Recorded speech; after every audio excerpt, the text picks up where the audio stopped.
See, we've got quite a few views on the Nick one, but if you go through the comments, I mean, first of all, I must listen to what the people say. I sometimes talk over other people. I'll get better at that. Our Os's name comes up a hell of a lot. I see Van der Swanepoel's, there's some really great players that people want us to get on here. But yeah, just make sure we read the guys' comments and hopefully we can get the right guys on the show. Listen to the people. Listen to the people, buddy. Oh, it's well.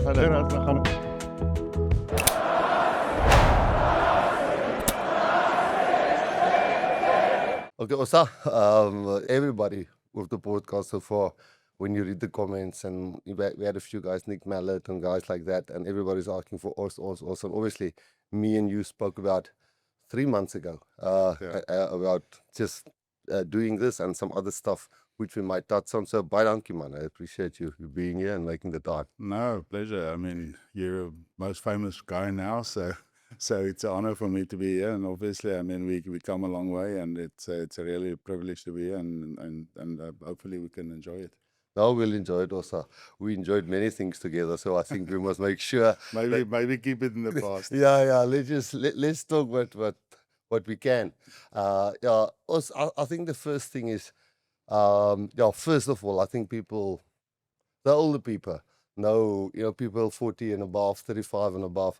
If you talk to a younger player now and you tell them about Jonah Lomo, even guys who's playing Springbok, they don't even know who's Jonah Lomo, but most of South Africans and all over the world still, not that, Jonah Lomo is an icon, you're an icon, but sometimes people, I would just like to remind them of us, what you've achieved, and also some things that we went through together, because you were born in Adelaide, am I right? Elliot, sorry, Adelaide, Australia.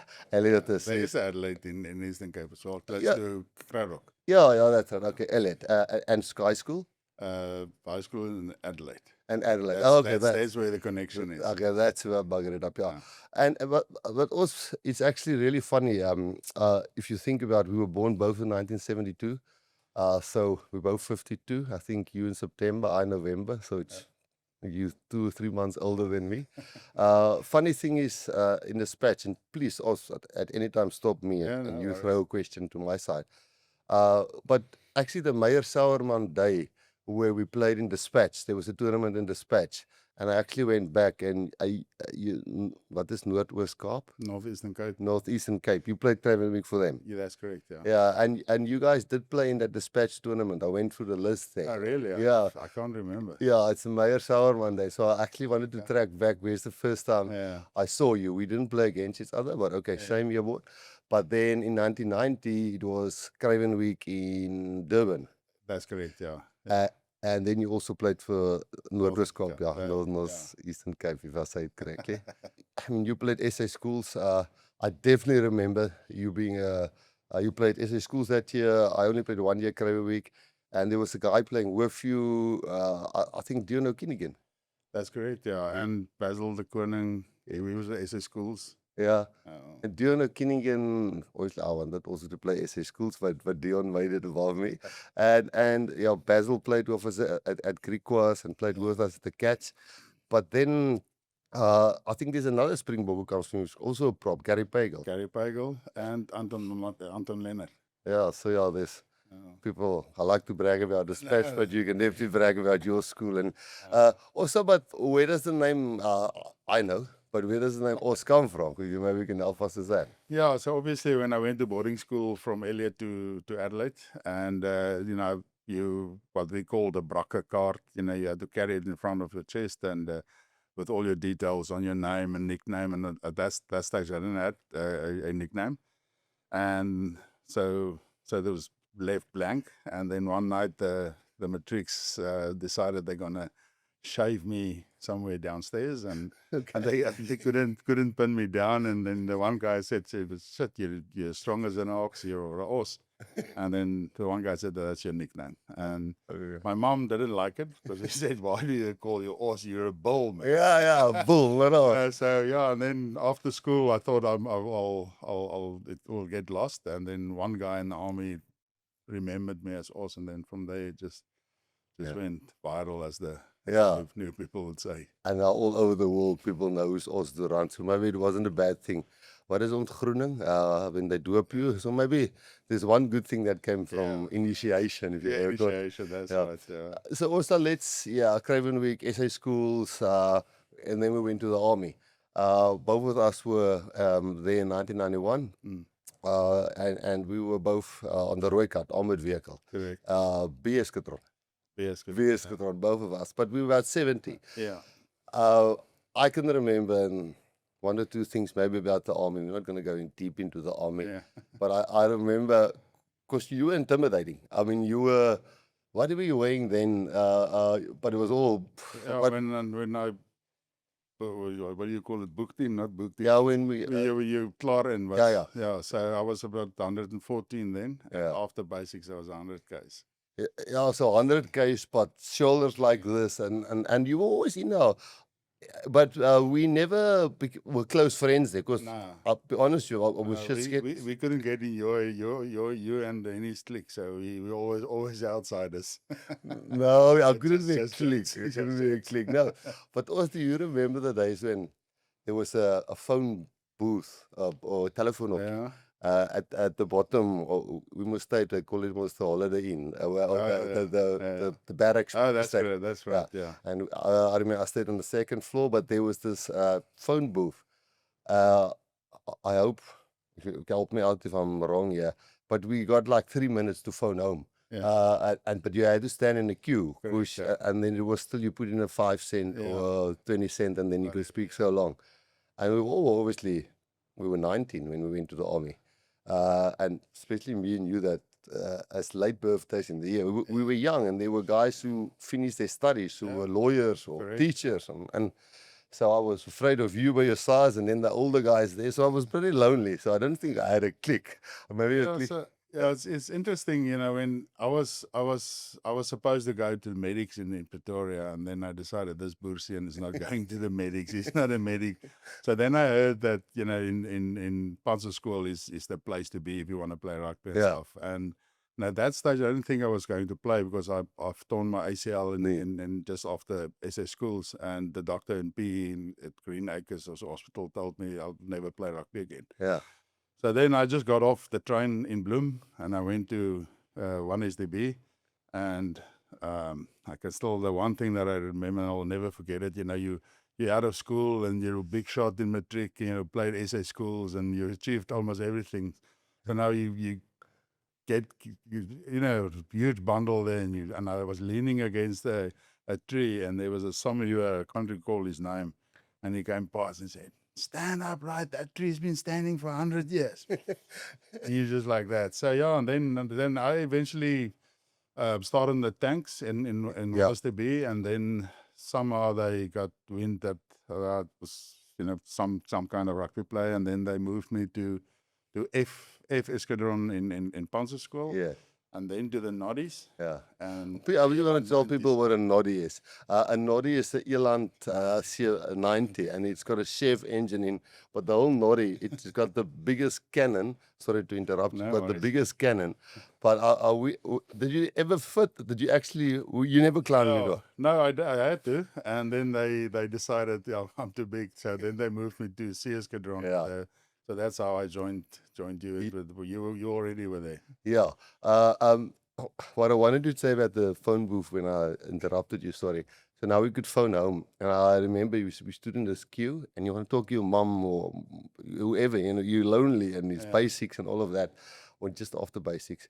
But I remember you standing there, and then the guy just followed you, had a few, he cried a little bit.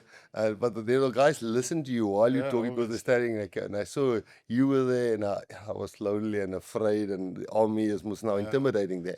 And I saw, no, you also had a little bit, and I started crying, and then it became sort of a thing. I think every third night we can go and actually phone, or we had turns. Yes.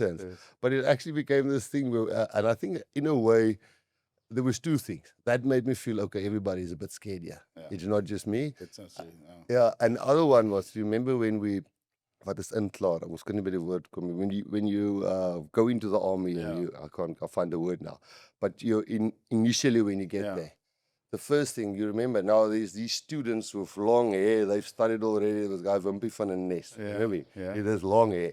But the first thing they do is must take you to the barber. Correct, yeah. Yeah, and then the weirdest thing is now you're intimidated by these guys and you're afraid. And the first guy went through and he comes out on the other side.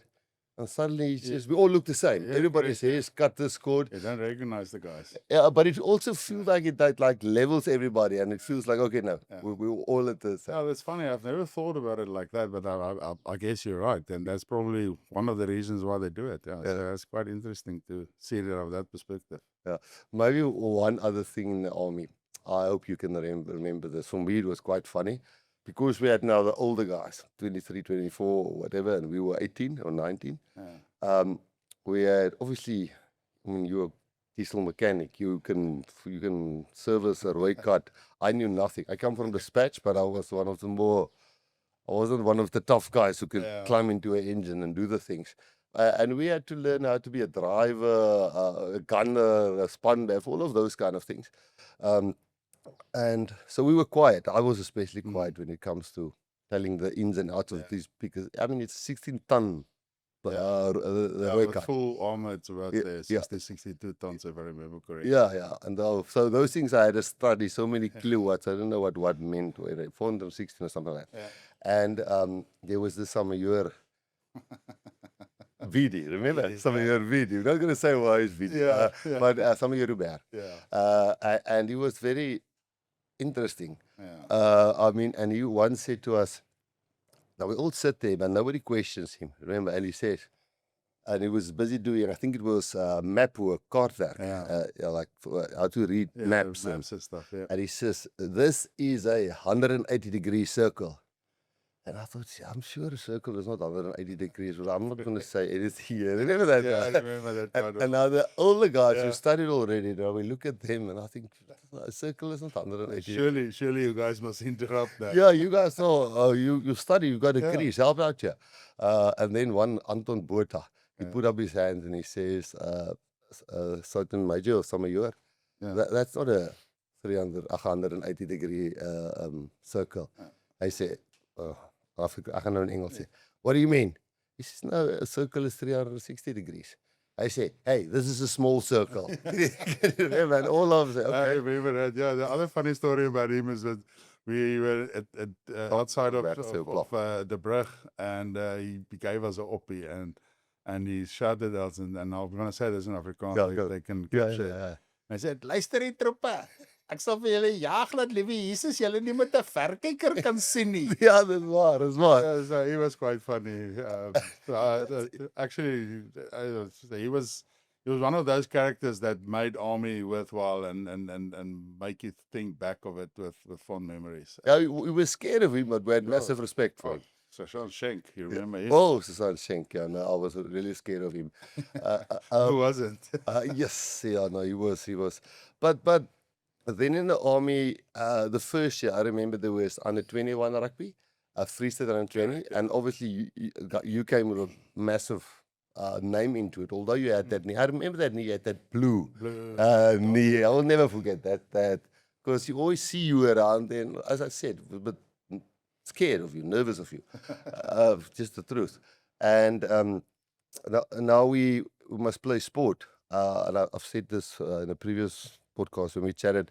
I don't know if you remember when it was Free State trials. It was who played Craven Week, who played SA Schools, who won Grey College. Correct. And then those guys were almost selected for trials with because the university was our biggest opponents, the army opponents. Rivalry. Yeah. We actually beat them in that year. Yeah. You remember the one guy, he said the coach of Free State, the varsity, he felt that he was done in, and he offered us a spit braai with if we won them, and I think we won them 14-6. Yeah. But we had a proper team. I mean, I think it was you, Farkie Greiling. There was Peter Steenkamp who played SS Schools. Rich, what's that, Scrum off? Mike Cat's brother. Yeah, Richard Cat. Yeah. So it was a proper. I don't think since that a military team won, because it was a Shemlas under 20 or the varsity. But then I didn't make it, and but it was Free State under 20 that year. On Thursdays we had pass. Remember sport pass, the sport pass. Yeah. But you had to play a sport, and I see that golf club standing there at the back. I don't know if I've ever used them since the shoulder problem, but I bought. No, I didn't buy. So I couldn't get rugby pass because I only played for the Escadron and for the club. But you guys went to Free State training and stuff, and we were so jealous of you guys. And then you come back, lekker, had a spur burger or something, and we were there in Manassi. Went to Riches, have a beer. Have a beer there. And so I decided, no, I want pass as well. And I borrowed 3 golf clubs, a putter, a wedge, and a 7-iron. And I got this look, and I said, no, but I play golf. And the guys gave me pass on Thursday. So I got golf pass. Can you believe that? So overall, from that, Army was said and done. Then you went straight to Technikon and studied at Technikon. Yeah, so what happened is, so I went to Technikon, studied the mechanical engineering, and then my money dried up. My father couldn't help, and also the maths wasn't that strong suit. So then my father said, no, I must go back to Elliot and do my apprenticeship there. And so then Danny O'Neill, which was the Technikon coach, yeah. So he got he heard about that, and then Farkies or Marco Greiling's father, Nick, he organized me a job at Barlow's Caterpillars, Caterpillar, and so that's how I actually ended. There was a big chance that I would have went back to Elliot, and I might have disappeared between the cracks, So it's fortunate to. But you didn't. That's the great thing that you didn't. And talking about you did not. You actually went on, and maybe just to summarize, I mean, just also, and we can get to the detail of that. But I mean, for us who were obviously when we started playing together, Free State around 20. The next year it went to Free State around 21. Correct. And then I made it under, and then we started playing Free State around 21 together. But you were almost then already in the Free State senior, a Cheetah senior mix. But just to quickly summarize, and then we get to maybe a few interesting things that happen. In short, 1995 World Cup, you were one of those guys that won the 1995 World Cup. I mean, we were 4 years prior to that in the Army, and your career was almost over, and none of us thought, I wanted to play for the Spats. And then you won the World Cup in 1995, the first one, and everybody knows that. I'll get goosebumps just thinking of, in... so obviously 92 with Technikon, and when we had a trial game there, and when Danny came to me and he said, if you keep on playing like this, you'll end up playing in the World Cup in 95. And I said, there's no chance. And I mean, then 93, I was out of the whole year. Then in 21, we played the finals against Western Province in Cape Town. So I faked the injury on my knee. So Free State could pay for the operation. Okay. And so then 93, I was out. And then my first game for Free State was actually for the old president team against Western Province. And we lost I think 60, 70 points against. Because those guys, they could then step you, and still today they step you. You have to go back to the video to see which side they've passed. So, but yes, also I think some of our young guys who were your age there. I mean, Naka played within the World Cup. He was at Chimlas. There wasn't a lot of other guys. Brennan, who was playing at Chimlas, but there wasn't a lot of Free Staters in that World Cup team, were there? It was you, Naka. Naka came in late with Jones got suspended. Brennan was in the mix, Yeah, the country neighbor. That was. Ruben was already at the Bulls. Yeah, he was already left. Yeah. So I can tell you now, a lot of our guys who didn't make it, because you said goals. I was studying and wanted to become a PT teacher, but you also makes it, and Naka is in the World Cup even. And suddenly you get help, and you think, Osta made it, and then you just like a switch go on, and you start training hard. And 96, the year after the World Cup, I played my first midweek game, and then actually our career from there actually went all the way together. I mean, under Nick with the 17 test matches, Free State. But you actually played a 1994 Currie Cup final? Yes. at the cricket stadium still. Correct. Yeah. Yeah, which we lost to Transvaal. Yeah. I remember I was a ball boy then. Oh, really? Yeah, the guys, because I just wanted to be close Yeah. to that. AJ Venter was picked when somebody got injured. So you played one Currie Cup final, lost it unfortunately. Then you won the World Cup. Then 96, 97, we played again Currie Cup final. We lost with a forward pass.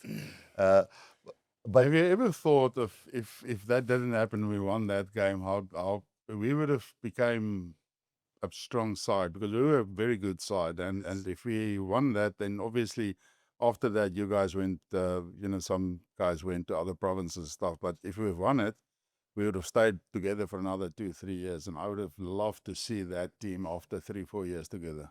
yeah, and if you also went to the Bulls for a year. Hey, you didn't mention, can we cut that? No, yeah, so I It's- went to lie. But it was 1 year, and it was like things were professional came Yeah. in, and there's franchises that were starting to. Correct. Yeah. So it was, but we had Elgar the other day, and I mean, yes, we had so fond memories Yeah. of how things were said, and so we played also. If I can hop around a little bit, you more than welcome to tell the Orlo Brown story. But I remembered when we played against Auckland, and they came to Bloemfontein. Remember, Yeah. it was That's Shona Park, I think. yeah, but it was Orlo Brown, it was Fitzpatrick, it was I think Robin Brook, it was Craig Dowd, as Luke Craig said. Dowd. From Strong side. Robin Broek, yeah. yeah, Zinzin's brother. Yeah, that's right. Yeah. I think Junderton, Carlos Spencer, it was a mean team. It was almost like my heroes. We looked up to them. We told the story of Elgar saying we're in this game, and then he said, "Oh, no, is it only 7 minutes past gone now?" So it was so intense. Yeah. But the one thing I do remember, which doesn't happen at all, those Naka, because he got a World Cup contract, I think. Yeah. He had a BMW. And remember what happened after the game? We actually went and picked Orlo Brown and Craig down at the hotel. In the car, we went to Naka's house, and we actually bribed with them. Yeah. Not just at the house, we went to. Yeah, so actually what happened, if I can correct. Yeah, help. So Dougie and I, and we used to go after the games, we used to go to Art Rock Cafe, remember? Yes. And then you guys all left, and then we said we're going to Cantina Tequila across the road. That's right. And then as Dougie and myself were walking out, we saw Orlo Brown sitting in the bar there. Yeah. And we went there and we had a few straw rum and cokes.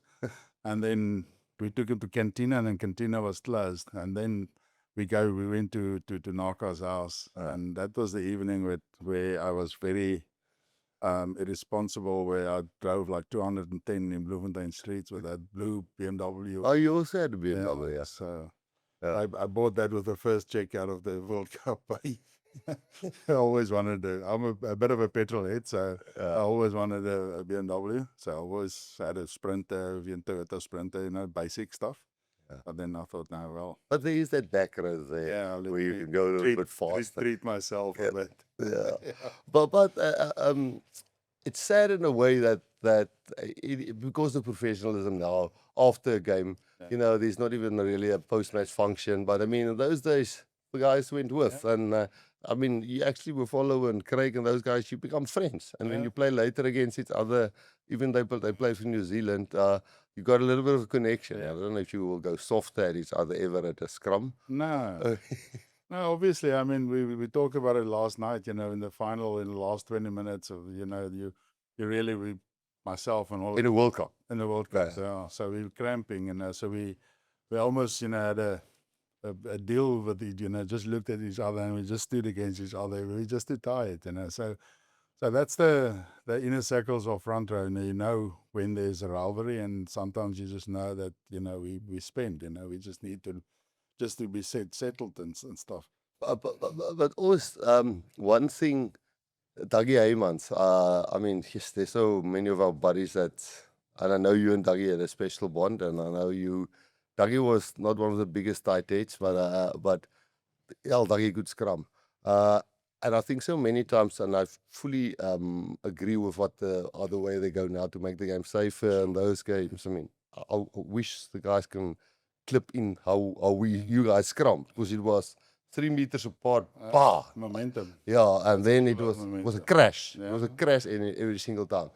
And again, you know, there were scrum machines, but on Monday it was full on. You remember when Nelly Smith he came to practice and he brought those little shoulder pads that you insert into the women's yassa, what you call it? Dresses. Yeah. Yeah. And he said, no, we must put that in because we're going to scrum tonight. And I remember the guy started bleeding through the jerseys. Dougie was the first one. Dougie wasn't a big guy, but he had this, yes, but a good scrum. I remember he always just said, you could actually hang in the air. Yeah. Then if the flank scrum from here and he got 800 kilogram pressure from that side, Dougie could remember, you could hang in the air, feet not on the ground, but he never bent his back. Never. And he just always said, you know, of course, I also think with a lot of scrums, and maybe a bit technical now, but a lot of scrums are collapsing now. Is most if you don't get the heat, you can collapse, and it's a reset. And if the ref can't see who's collapsing, but in those days, you couldn't collapse. If you collapse, 900 kilogram will go over you, and you will be rucked and stomped or whatever. So his thing was just always, you don't let me fall. You don't let me fall. That's why you could actually get scrum backwards. Yeah. Nowadays, just fold in because of safety and those kind of things. Yeah. But I remember Dougie pitching there the first time. He was the first guy that wore those. It looked funny. So it's actually the I remember you giving him a lip about that. Yeah, he came on with his shoulder pads. Now it was that the woman put in for the dresses to make it Make it square. And and Dougie comes there. I look at him. Yeah, he looked different. And I said, Dougie, what's going on? I said, no, nothing. But his shoulders are like that. I said, no, show me what's this. He said, no, he took his wife's shoulder pads because there wasn't there the shoulder pad proper, for shoulder pads. Yeah. Do you remember the Drie Bere story? I remember that. So Tell your version. yeah, so we in '97, so we on a roll, and we started that first game New against South Wales. No, No, that was the last game. Yeah, that's a lot. Yeah. So we started off, I think, against the Highlanders, That's and right. we scrummed. It was Kees Mews, Anton Oliver, Yes. Tyne Randall was number 8, and we really scrummed them. Tony Brown was still flying. I forget that game. Yeah. And so then after the game, you know, the front row, we just the bearer, you know, we this. And you remember in those days you had to number in the bus. I remember that. So they'll call, and then as you play, you would call 1, 2, 3, and then you know everybody's. And so myself, Naka, and Dougie, we decided to say, I'll be Coming there. and I think Dougie was Gummy. I was Rupert, or Naka was Gummy, and Rupert, you were Rupert. or Rupert. Yeah. So, but anyway, so the Hofknappie, or whatever you call him. So he shouted number, and I started with Rupert, Gummy, Yeah. 4, 5, 6, 7. Yeah. So now we're the 3 beer. Yeah, Afrikaans, sorry to interrupt you, but what we basically said is you just buggered up Otago, the New Zealand front row. Julle is die beere. You guys are the best in the team, and then that was your numbers. Yeah. But then New South Wales came. Yeah, so now then we played Brumbies. Okay. And we stuffed them as well. Yes. We won the game. Then we went to New South Wales, and they with Richard, I think it's Richard Harry. Yeah, Richard Harry. He said Phil Kearns. Phil Kearns. Kearns. And I think it was Al Baxter. Maybe that was Something like that, but I'm not sure. And so they obviously done their homework, and they sorted out, and they gunned on Dougie. And I remember Rassie asking him after the one scrum, we went backwards like at the speed of lightning, and Rassie went to him. He said, Dougie, you have rollerblades on. I remember I was 8th man. Now we get to the scrum, and again, as we drive to the field, the numbering for the people who don't understand. So when you're in a bus and you're 35 players on a tour, and you want to make sure everybody is in the bus, you go 1, 2. You had a tour number, Correct, which yours were Bears' names, Yeah. and the others were 4, 5, 6, whatever. And you guys were, and I'm number 8. Tian Strauss was still playing for New South Wales. I actually want to tell you broke my one jaw, Yeah. and Tian Strauss broke my the next year, my jaw, because we played them 2 years in a row when Super 10 Yeah. went to 12 or Super 12 went to 14, can't remember. But now I said, come Gummy, come Rupert, now you're going to scrum them now. And I'm 8th man. And all I remember is Naka and Dougie. They scrummed up so much, they go over me at the back and we land on that side. I said, yeah, damn it. Okay. I said, no, damn it, man. Where's the Beep, beep. Where's the bears now? Yeah. You know, Remember afterwards in the bus, they called number again. It's one. So now we go 1, 2, 3. So So we back to basics. cut back to size. Interesting thing there. Uh, not that we would recommend it at all. I mean, we don't want guys not to play with mouth guards now. Yeah. Just again, the collisions are so high, and Yeah. obviously the things can measure concussion. But we didn't play with mouth guards because you could, but you bought it from a pharmacy and then you warm it up in this glass, and then you'll mold it yourself. But I got so nauseous, I couldn't breathe with a bloody thing. But we played, and me and you tackled the guy, and your head hit my head. Oh, yeah. And I broke my jaw. I don't know if I've told the story, and if I have, I'll apologize on the podcast. And I went in New South Wales in Sydney. I went to the doctor, and Dr. Hook was on duty.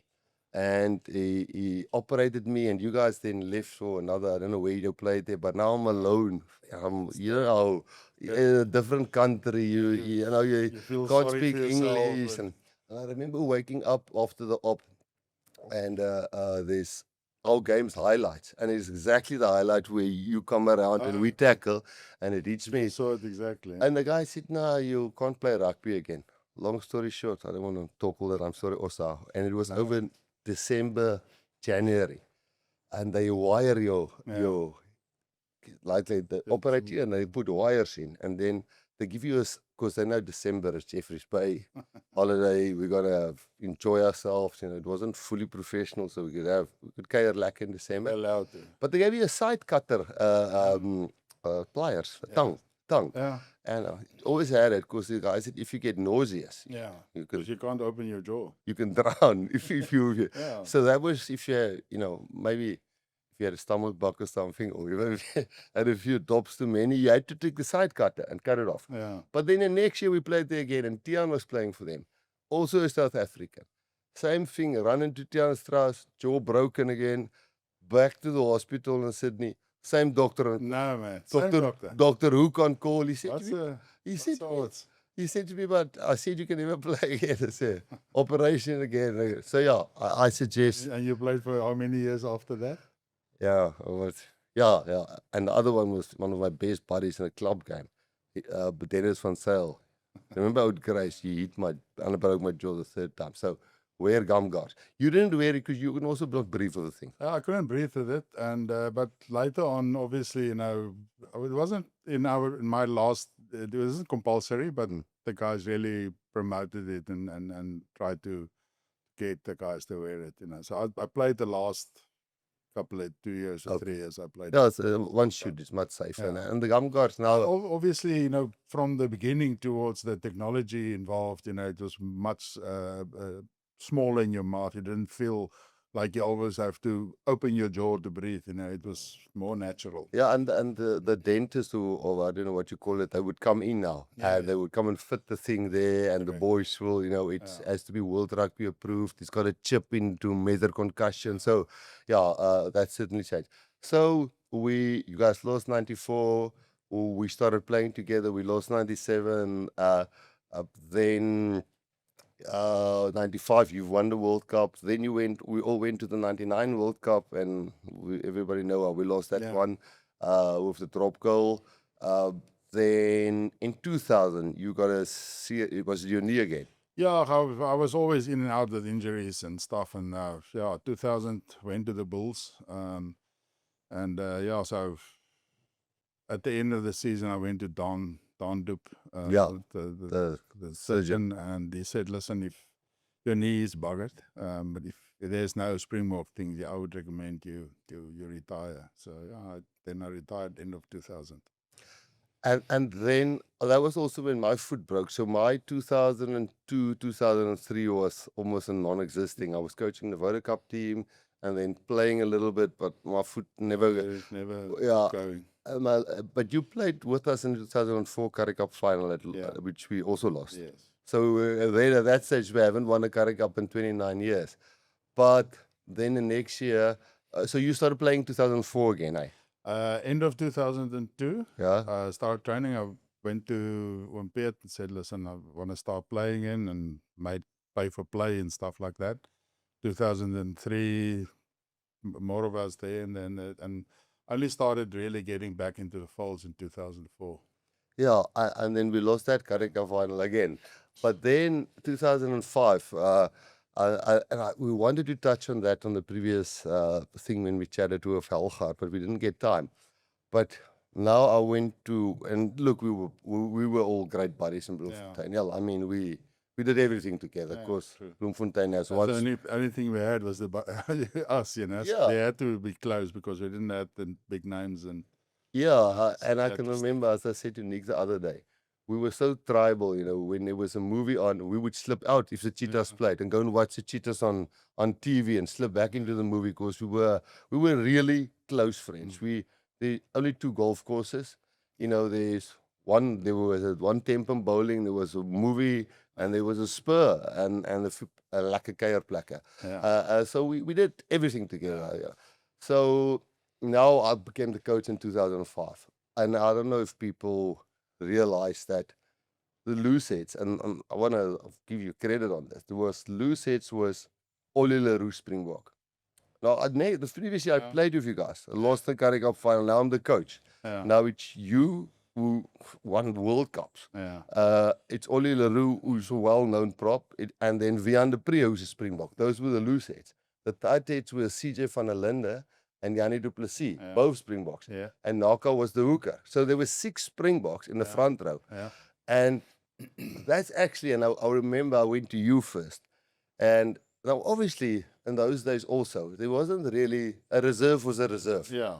You came on if somebody got injured. Traditional. Yeah, especially if you asked to Randt or Ollie Leroux or whatever. Yeah. And now I think, I think Naka would be happy because he will probably play 80 because Ollie was backup hooker. Yeah. But then I remember going to you and said, what if we play you 30 minutes and Ollie 30 minutes and Vian the last 20 minutes and CJ 40 minutes and Jannie, or the other way around, and Naka plays through. And if somebody gets injured, Ollie will go to hooker. Yeah. And that's which we didn't get to in the previous podcast with Hella, because we ran out of time.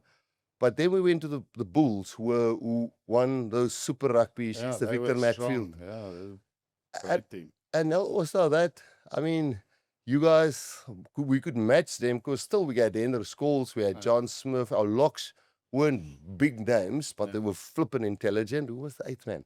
Kabamba came on. Reiner van der Merwe. I think he was 8. Yeah. That's And 7 was Jean Smith, and 6 was Ender Scholes. And then Kabamba came off the bench. Yeah. But I mean, I think it was Baron Pieters who played lock. I can't remember. Baron Pieters and Cornel van Zyl. Yeah. And but then I think that was the first time, and I know Heineke will forgive me, and Victor and all Bakkies. It was Victor Bakkies. It was Fourie de Pre. It was Brother Banna. It was that Bulls team. Proper. Yeah, and we went there and we just started rotating the props. And you guys, I remember, I don't know, did you start the game or did you finish? Actually, I don't know if I have it wrong, but maybe let's tell it, or let's say it. So I was told that I only get 10 minutes. So I was worked up during that whole week, and people must understand. I mean, everybody knows Rassie Rasmus now and knows of what he can achieve, and even then, I remember you played Liefling every time we trained on the stadium. You played Liefling and or the Global song, and it was loud. So in some sense, it made us used to communicate when it's loud, because obviously Loftus is loud. Yeah. And so then you said, and the whole week, you know, because Victor and those guys, they had that little swinging arm when they clean the rocks and they intimidate you like that. And we were just everywhere we went, so we were not going to allow that. We're not going to allow that. Even my wife got on the bandwagon. When I'm at home, she said, "You're not going to let them intimidate you." So then we get to the game. So now I know I've got 10 minutes, Mm. and I'm like Yeah, that. I'm sorry that I said Oh man, this is good. At the end, it worked out well.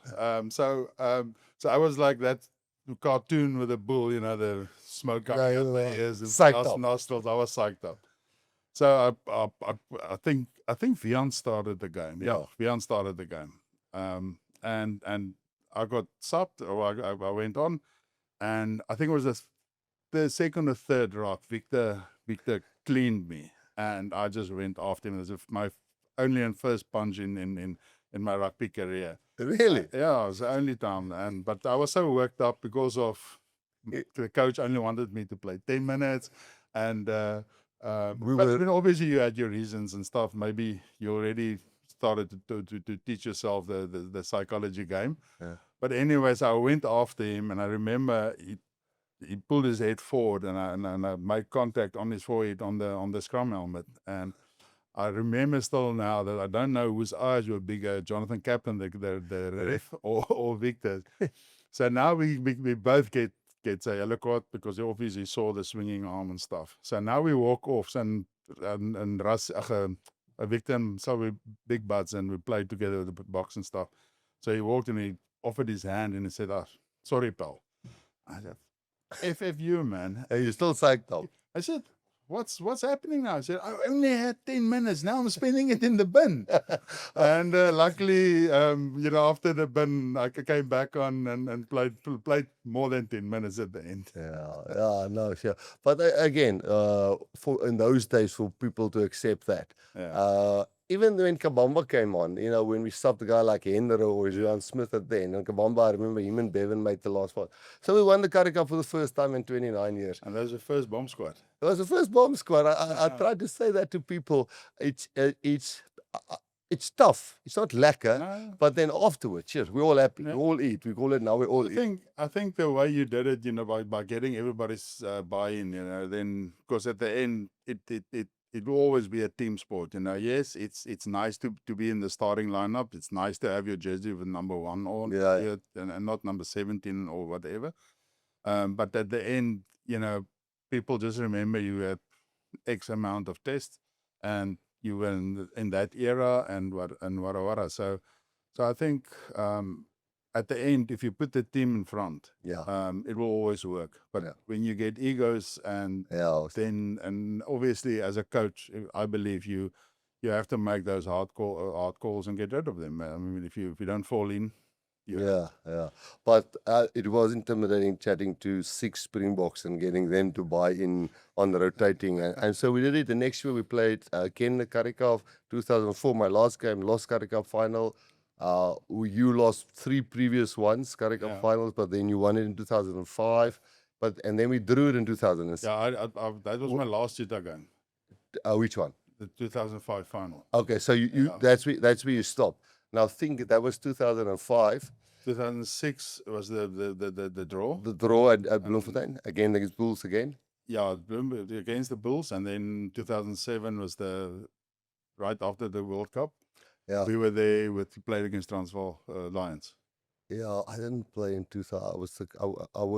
I went to Stormers. Yeah, and 2007 I went to. Yeah, Naka was the coach. Naka played I think he still played in 06. And then you left for Western Province, and Naka became the coach. Yeah, so I don't know how many people know this, but Naka actually is one of the only guys that lost a few Currie Cups, won a Currie Cup as a player, as a captain, won a Currie Cup as a manager, and won a Currie Cup as a coach. I don't think there's a lot of guys that say that. But then it was 2007 come, and I mean, under Jake, another World Cup, and that's 12 years apart. You won it in 1995, went through ups and downs, injuries, lost Currie Cups, but then, I mean, 2007. That's why we have 4 World Cups now. It was you and 1995, 2007. We lost in 1999, the World Cup, and now 2019 and 2023. But you won 2 of those, and you were the first ever player to win in those states. The first ever player to win 2 World Cups for South Africa. For South Africa, yeah. And I don't think there's a player who's won 3. Frans Steyn also done. France is 2, New Zealand is 2, Uh, and 19 and 03 group. And also, then you retired with 80 test caps, I think, Yeah. 80. The highest at that stage, Yeah. forward who played 80 test caps. So wonderful career, won the World Cup. Then you retired and you never played after 2007 No. again. No. I haven't even jogged. I walk everywhere, and that's it. Oh, but yeah, I'm walking over this morning. I don't know how ex-rugby players. Willie Meyer runs marathons and stuff now. Yeah. I don't know. I can't. My ankles swell up, and guess your knee must still be giving you trouble and stuff. No, I've got 2 knee replacements already, so Yeah. So no walking. nice, yeah. Walking is what we must do at our age. Let's talk. I want to cut to a few stories which happened. Also, he immediately phoned me after I told the one with Naka, and you and I must sometimes say, when you think about something in the past, it's your version of it's how you remember it. Yeah, You know, correct. obviously, why would one Yeah. lie? But help me out if I got it wrong, because I actually said it at a speech as 100% fact. You did say when they brought you the medium steak, and they say, "How do you want your steak? A medium?" And you said, "No, no, large, large." Is that not true, or was it Naka that spiced that up? I'm not sure who started that. Obviously, my English was very limited in those days, so I can see it happening. But yeah, but it's a funny story. If it's true, I can't remember. So hopefully, maybe I don't want to remember it. Psych it out. So don't let the truth stand in the way Yeah. of a good story. Yeah, absolutely. Remember that day when you stole, when Naka stole your steak? Yeah, yeah. Didn't they eat? But it's And no, oh, with the knife. you cut his hand. Yeah, I don't know if we can say that, but I mean, it was that, I actually think Yeah. it's that evening when we ordered that steak, and we really were long on tour, and we Yeah. didn't have that, and we ordered the steaks, and Nako was sitting next to me, the steak knife here, and Nako was sitting there, and as I went up, he cut off half of my steak and he eat it. I had a few beers, and I took the knife, and I just I pretended to do this, and I cut his finger so the white Yeah. comes out, and he had to get staples. Yeah, correct. To the plate. Yeah, I don't know if that should be told, but yeah, you can't But steal somebody's steak. Yeah. So that's how South Africans feel. Then you bring a large steak and don't steal my steak. Yeah, a large, not medium. Then also, apart from that, I mean, was it in 2019? You were also in the Hall of Fame. You were in, 19. yeah, 2009. Yeah, yeah, 2009. yeah, 5 years ago, 6 years ago. Hmm. I don't know how many people know that, but I remember in 1999 there was world rankings and stuff, and they would always pick a world team.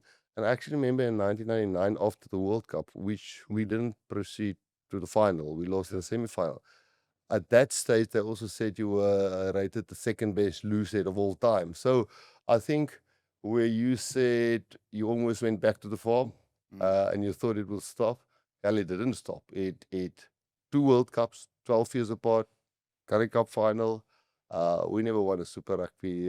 We never got far there. But we did play Super Rugby for the Cats together, didn't we? Yeah, that's great. Yeah. Was it under Andre Markgraf or under Laurie Myns Markgraf? No, I was injured in I think it was 99. 99, 2000, yeah. Yeah. So I wasn't in that fold when you guys stayed in front of Borough Park.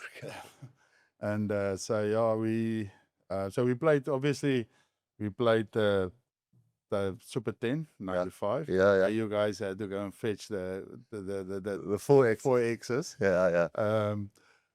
So yeah, so that we played the Super Rugby, and then 96 it was with the Cats. Yes. With Piet. Golden Cats. Yeah, Golden Cats. And I think 07 as 07 it was Cheetahs. Yeah. That's why we played the Cheetahs in that game. Yeah. And then 08 again was the Cats again. Yeah. I must tell the story about Andre Markgraf when he was the Cats coach. 2 stories actually. The first one is he was he was taking always everything into account. You know, the weather, the wind. You know, who's their team sheet, who's playing, who not. You know, Willie Meyer, you know, Willie is a very funny guy. You know, Willie, and there's a few other props there. And you would, as you would stand in a tunnel, you would say, Dougie, you starting. And then Dougie will have the jersey on, and then he'll come outside and he said, no, they won the toss, they play against the wind. No, Willie, you put on the jersey. So you would actually, you wouldn't know until you run out. There wasn't like you give team sheets in beforehand. So you could, so we were looking at Willie, and Willie said he must go to the toilet now, but he's now got the number 3 on. And I said, but go. He said, no. I said, damn it. I said, damn it. If I go to the toilet, if I come back, Dougie's going to have the 3 jersey on. That's how quickly Markgraf changed his mind. So, and the other one there, you know, English was limited or is limited. And we lost 5 games, 7 points and less. And Andre said, Markgraf said to me, you go and do the interview after the game. Because he, you know, he's now out of... I don't know what to say to them anymore. Correct, and the guy might not be so funny. I think if you see the interview, you would find it funny. The guy asked me, so what do you think? I said, no, we lost. I just answered. I said, we lost. I said, yeah, I know that, but what's wrong? I said, no, we just have to click. Like, so we will say in Afrikaans, ons gaan nou klik. Ons gaan nou klik. I said, no, we just have to click. And the guy looked at me, what is clicked? I said, but he didn't ask it that way. I say, but when will you click? I say, maybe next weekend. He says, if you don't click, I said, then we'll definitely click the week after that. That was my first ever interview on TV. So, yeah, I don't, sometimes when we do the direct trial and translation, it comes as lekker out as nothing. No, never. Yeah, so obviously we played against the Brumbies, I think it was in 98, and Hannes Strydom, late Hannes Strydom was a captain. And we were going for a bad spell. We were struggling. And so Hannes came up with this great motivational speech. So he started and said, listen, guys, we like this impy tribe, and we're going to war now. So we're leaving our island, and we're going over with the canoes. And when we arrive there, we're going to burn our canoes, because that only leaves us the one option, that we have to conquer these guys, and we can take their canoes to go back to our families.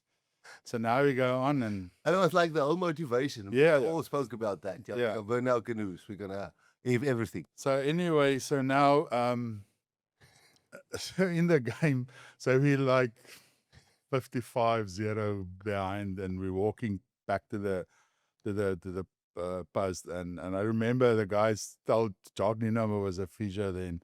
I remember the guys said, just leave the water, that tray, just leave it behind the poles. We'll be back just now.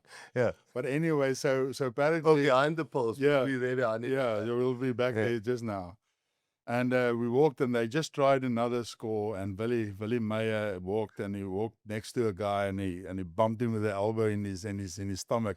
And they said to him, I told you we shouldn't have burned our canoes. Yeah, how are we going to get back? Yeah. That's a game where Yapi got a yellow card, and I had to play center. Oh, okay. And they cut the line, and because that all was the rugby league lines, Kuiper, Mortlock, Larkham, Greg. So we get behind the poles, and then the guys would say to me, you missed the tackle. I said, no, I didn't miss the tackle. Then we look at the big screen. I said, okay, I did miss the tackle. So we stood there behind the poles, and we said, okay, what's the plan? And we said, now everybody must just hurt somebody now.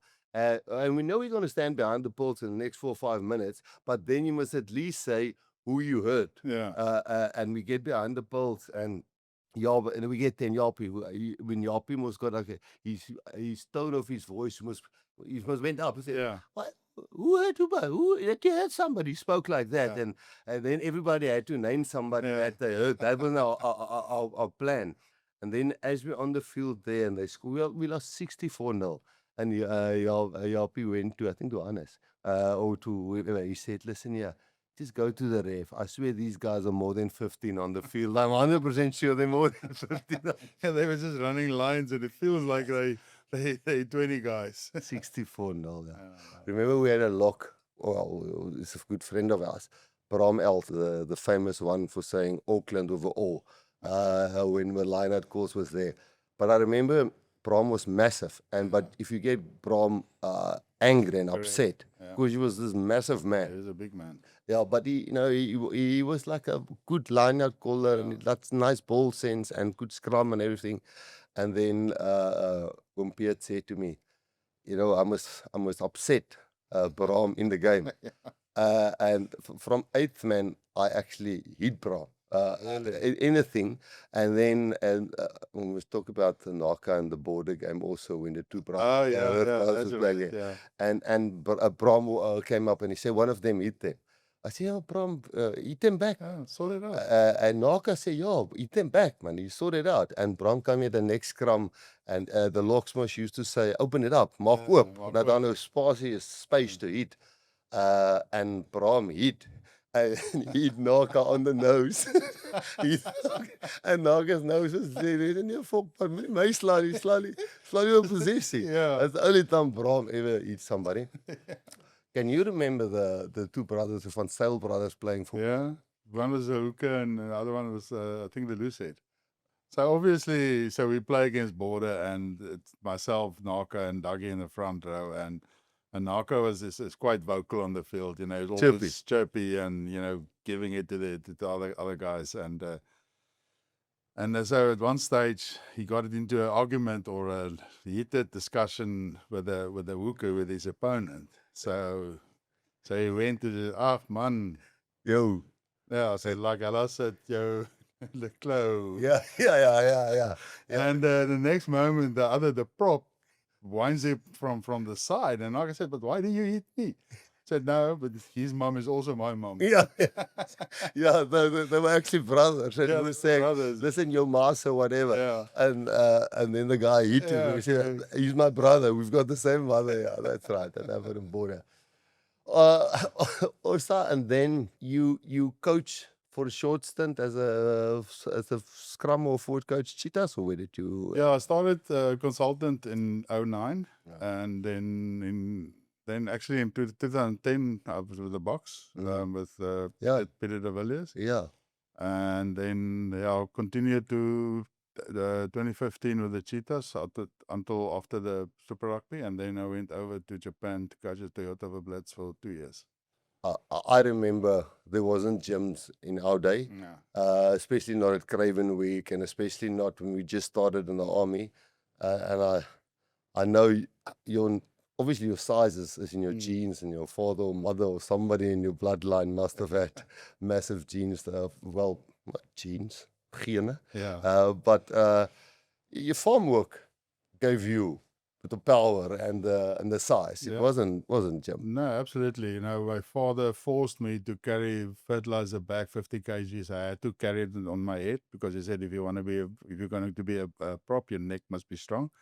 And he forced me to carry that and walk in the pastures and between the grass poles and stuff. So in some sense, I don't think he knew what he did, but some sense that obviously developed stabilizers and stuff like that, because you have to look and your proprioception of where to put your feet, because you can't, if there's a rock or whatever, don't put it on the rock. And then the other funny thing is, obviously being South African, we love braai. And my father had that drum braaier. Yeah. And while he braaiing, I had to stand on my head against the wall of the house so I could get my neck strong. For rugby? Yeah. Yeah. So he said, if you're going to play there, your neck must be strong. Yes, Ox. Ox is now, if you look at what they're doing currently, people don't know that Ox, that's why I'm saying Ox. Yeah. He's actually also come from Tabanshu. He's also, if you go and see what he did, he ride horses and swim in the dam. And I actually find it that, I want to say the right word, because gym and S&C and all of those things are so important. But yeah, you see the difference. Some people call it powerful, but some guys are just strong. Correct. Yeah. They're really strong, and they don't maybe have you've got the shoulders and everything, but some guys has all of these muscles and stuff, and it almost feels like the guys who naturally became stronger last a bit longer.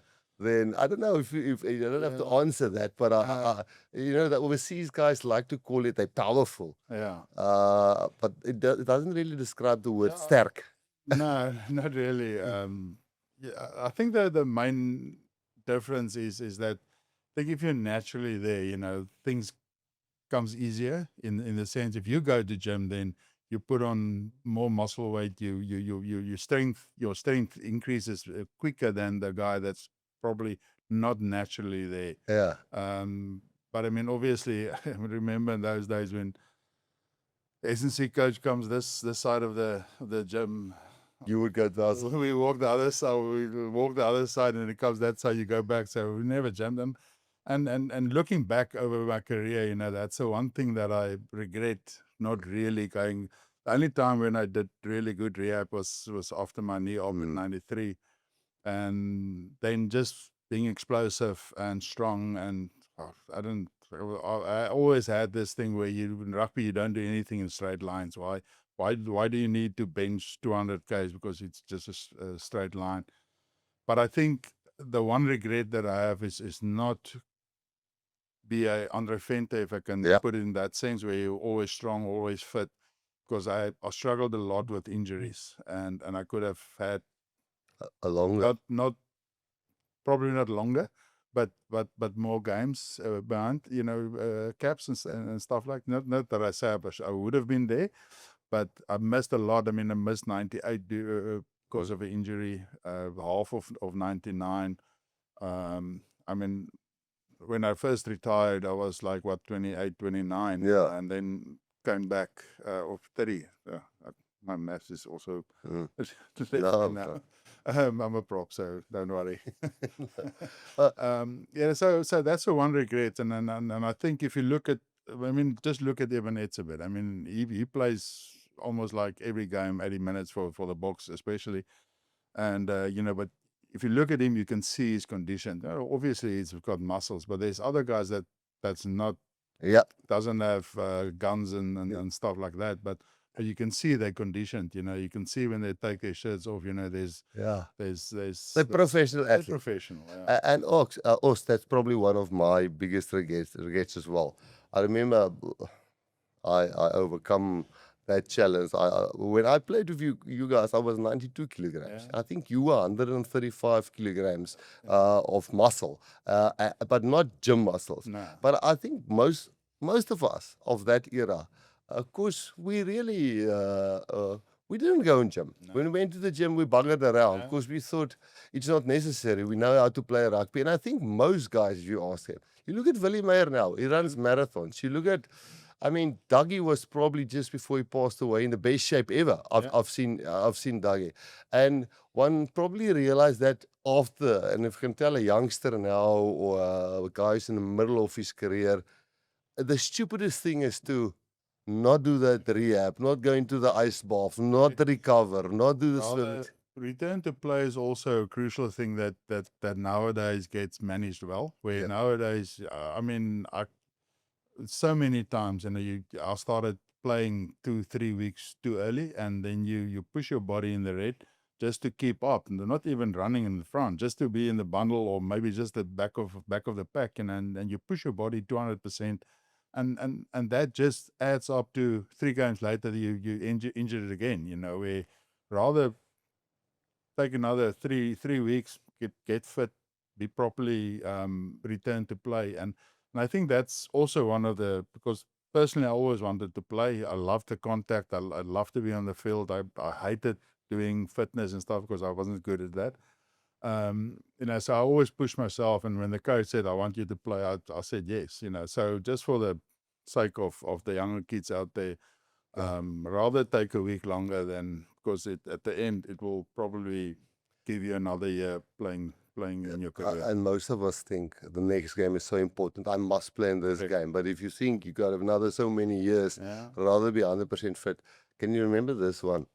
Oh, Jaco Gutsia was our 8th man at that Free State at the Cheetahs. He was battery cop.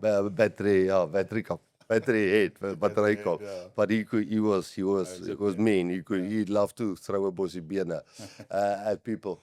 but we were playing this game, and Dougie was still playing, and I remember they were busy at Western Province. I don't know if it was in that semi-final or whatever.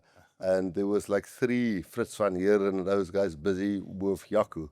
And Jaco could see they were busy like hitting him, like a fight. Yeah. And Dougie ran past him. But there's three Western Province guys, I mean. And Dougie ran past. They say, Moerele, Jaco, Moerele. But he runs past and doesn't help. But he laughs now as we say that. So, but not to be on a somber note. But if you think about, it's sad because your rugby path goes like that. You work for Kubota, Kubota, yeah. Kubota, Well, Smith mine. Smith Money, engineering or whatever, and Naka does this, and Smiley is in insurance, and I in the rugby.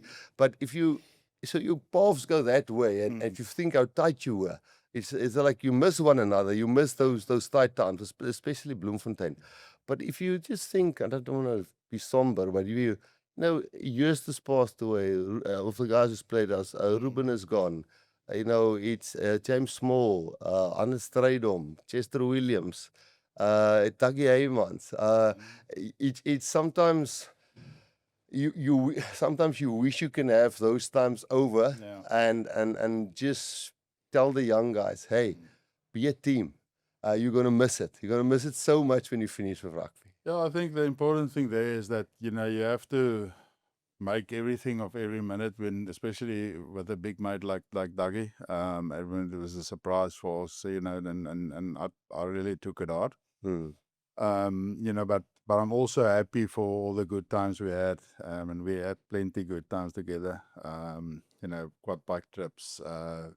We shouldn't take anything for life for granted, and because it's in a hard blink, everything is gone, and then you have to cope going forward from there onwards, So I mean, Dougie was a Free State legend, man. He's all of us. He was my diakon in Geertruid. That's how we looked up to him. I looked up to him. But his daughter actually in a diving accident broke her neck. But the other day I got a WhatsApp from her, and she was so cheerful and joyous, and she swam half 2 mile or whatever. She mid-mar mile, and she swam that, and hello, Rassie, and it was so lekker to talk to her. So yeah, there's good memories. No, absolutely. I mean, Leonie is very upbeat.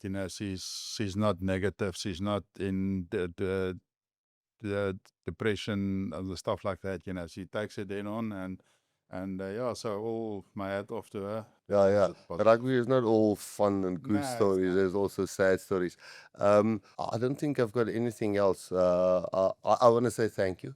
And I want people flippant to remember the old players and what they've done and what they've gone through. Because after rugby, there's also dips. And it's tough. It's not easy to finish, and I would please people support us with Kubota, or if he goes on with his clothing range or whatever you want to do, because what you've done for us, personally as a friend, as a coach, as a Springbok teammate, as a Currie Cup cheetah player, not the year when you had the Bulls. I'm going to thank you for that. Thank you for alles also. No, it's a pleasure. Rassie, the one thing throughout my whole career, and I was very fortunate to be recognized by public, by the supporters. They always supported me, not even just in Free State at the stadium, but doesn't matter wherever, people always played or always respected me, and they honored me, and for that, I always say that at the end, you can't be a good rugby player if you don't have supporters that back you up, because at the end, you, in some sort of weird way, you do that for the supporters as well, because you want that recognition, because that boosts your self-confidence, it boosts your ego, and so I just want to take this to say thank you for all the years. And maybe to just say how big the Osterrand name is. Last night, when I don't know if you drove in or flew in, I think you drove in. Yeah. But you were supposed to stay in the hotel who's close by, but you actually went to the other hotel. And I'm not sure if the lady at reception was intimidated by your size, or did she recognize you, but you weren't even booked in there? And it wasn't the booking reference there. Yeah. But somehow the lady said, yeah, you booked in here, you got to your room, and then when you had to meet up with the other guys to be here today, you recognized that you were, or you realized that you were at the Yeah. wrong hotel. So people still open doors for you and have the respect for you, even let you Yeah. into hotel. No, it's true. It's true. No, And you I'm deserve very, all of it. I'm very privileged to have that and to still experience that. I mean, even I was thought, to be has been, somewhere along the line, people will stop remembering you because you're getting older and stuff. But still, even young people still recognizes me, and that's great, and thanks for that. When you're an old toppy like us now, and you live in the past, and they always say the older you get, the better you were when you were younger. Ja, Maida. Maida. Awesome. Right on. Thanks, Rasta. Bye-bye. No worries.